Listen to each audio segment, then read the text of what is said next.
India के बहुत बड़े क्रिकेट खिलाड़ी रहे हैं। हमारे यहां ये क्रिकेट आईपीएल में आकर खेलते हैं जो लेग स्पिनर थे,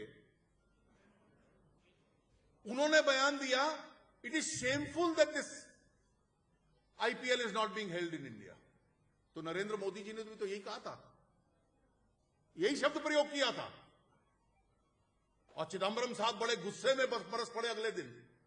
तो मैंने उनको राय दी कि कम से कम शेन वॉर्न के ऊपर गुस्सा मत करना, उसके साथ गुस्सा करने से कोई वोट नहीं मिलेगा आपको। मोदी जी के साथ व्यक्तिगत प्रहार करके शायद कोई वोट बैंक की राजनीति आप खेल लें। लेकिन यह शर्म का विषय है, जिन राज्यों को कराना है कानून व्यवस्था उन राज्यों की है।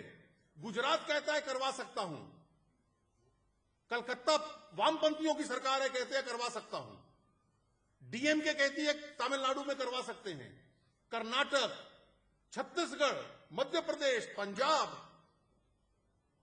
हिमाचल, जहां जहां गैर कांग्रेस सरकार है वो करवाने को तैयार है। लेकिन मुझे कई बार समझ नहीं आता कि जिनको कानून व्यवस्था का संचालन करना है वो करवा सकते हैं। महाराष्ट्र हां कहने के बाद भी पीछे हट जाए।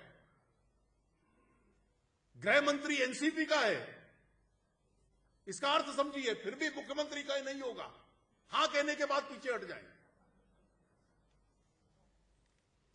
आंध्र प्रदेश हां कहने के बाद पीछे हट जाए। कारण क्या था मुझे समझ में नहीं आता, लेकिन सचमुच में अगर मान लिया जाए कि कारण सुरक्षा था, तो इस देश का यह दुर्भाग्य है कि इस देश के जो भीतर में होने वाले खेल भी अब विदेशों में खेले जाएंगे।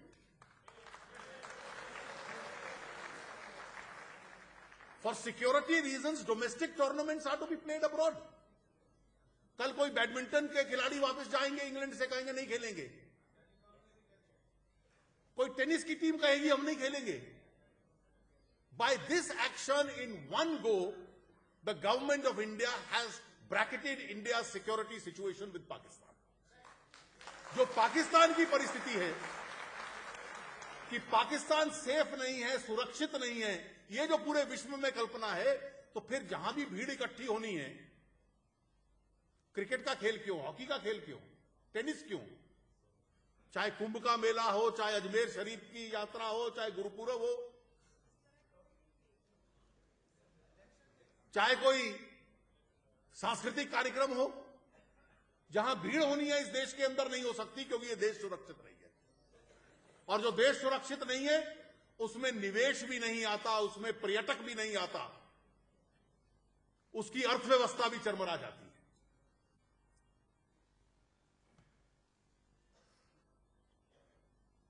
The stand of the central government